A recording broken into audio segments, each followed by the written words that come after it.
सबको मेरा अनंत अनंत नमस्कार।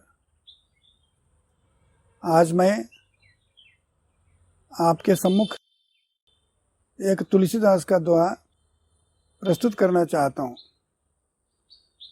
जड़ चेतन गुण दोषमय, जड़ चेतन गुण दोषमय, विश्व किन्ह करतार, विश्व किन्ह करतार, संत हंस गुण, संत हंस गुण गही पय, परिहरि वारि विकार, संत हंस गुण गही पय, परिहरि वारि विकार। प्रस्तुत दोहे में तुलसीदास कहना चाहते हैं, जो सृष्टिकर्ता है यानी ब्रह्म है, इस जगत में जड़ यानी प्राणहीन पेड़ों को, पत्थरों को और पहाड़ों को आदि का निर्माण किया है। इनमें गुण और दोष यानी अच्छे और बुरे से भर दिया है। उदाहरण के लिए चंदन पेड़ में सुगंध गुण भर दिया है और नीम के पेड़ में कड़वा गुण भर दिया है। तो चंदन पेड़ में अगर गुण है तो नीम के पेड़ में दोष भर दिया है। पत्थर में भी चिकना पत्थर रहता है ना, नईस रहता है और वो अच्छा गुण है। जो ऊबड़ खाबड़ रहता है यानी रफ रहता है, वह दोष है। पत्थर में भी गुण और दोष है, पेड़ में भी गुण और दोष हैं। अब ये जड़ के बारे में हो गया। अब चेतन के बारे में, चेतन बोले तो प्राणवान, चेतन यानी प्राणवान, पशु पक्षी मानव और इनमें गुण और दोष, समझ नासमझ, सार निस्सार आदि भर दिया है। जिस प्रकार दूध और पानी दोनों मिलाकर रखने से हंस पक्षी क्या करता है, केवल दूध को मात्र खींच लेता है, केवल दूध को मात्र अपनी चोंच से खींच लेता है, पानी को त्याग कर देता है। उसी प्रकार इस संसार में जो संत लोग हैं वे हंस पक्षी की भांति होते हैं। हंस पक्षी की भांति वे क्या करते हैं, अच्छे गुणों को मात्र ले लेते हैं, बुरे गुणों को त्याग दे देते हैं। इसका मतलब यह है, संत लोग, सज्जन लोग, सत्पुरुष लोग, साधु लोग क्या करते हैं, इस संसार में रहने वाले दया, करुणा, विनय, भगवान का नाम इत्यादि अच्छे गुणों को ले लेते हैं। और बुरे गुण है ना हमारे हृदय में, काम, क्रोध, लोभ, मोह, मद, मात्सर्य, ये सब बुरे गुणों को संत लोग त्याग कर देते हैं।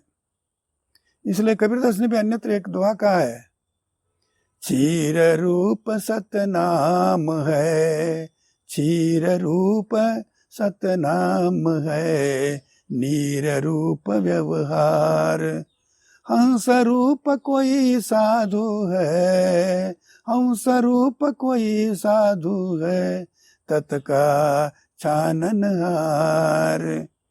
देखिए तुलसीदास का यह दोहा और एक बार आप भी दोहराइए मेरे साथ। जड़ चेतन गुण दोषमय, विश्व किन्ही करतार, जड़ चेतन गुण दोषमय, विश्व किन्ह करतार, संत हंस गुण गही पय, संत हंस गुण गही पय, परिहारी वारी विकार। भाइयों और बहनों, आपने तुलसीदास का एक दोहा सुना, आपको बहुत पसंद आया होगा। आप सब्सक्राइब करना न भूलिएगा। आपको धन्यवाद देता हूँ और आगे मैं तुलसीदास जी का एक संक्षिप्त परिचय देना चाहता हूं।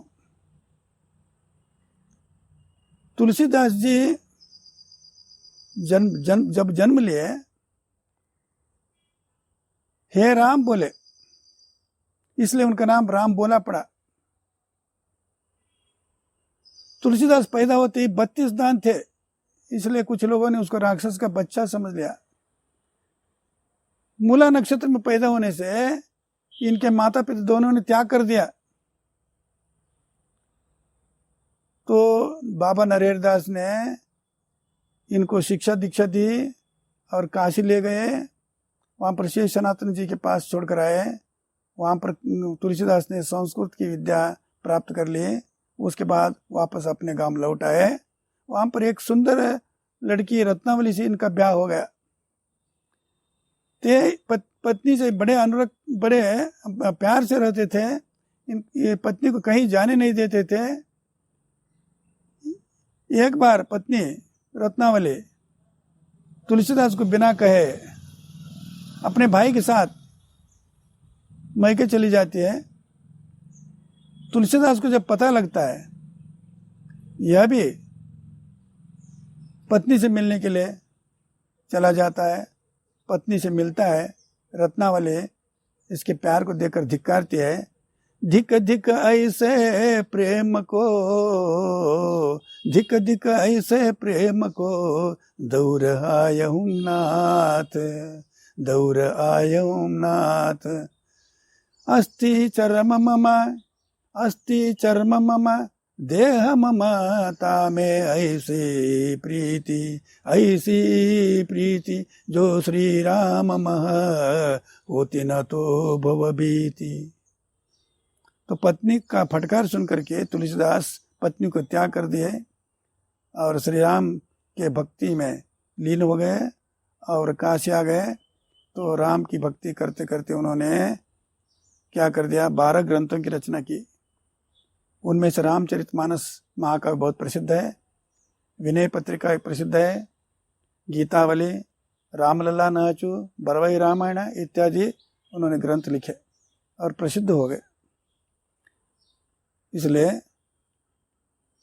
आपको मैंने तो तुलसीदास के बारे में बता दिया हूँ। आप उनके बारे में जान लिए हैं। आप सबको मेरा धन्यवाद।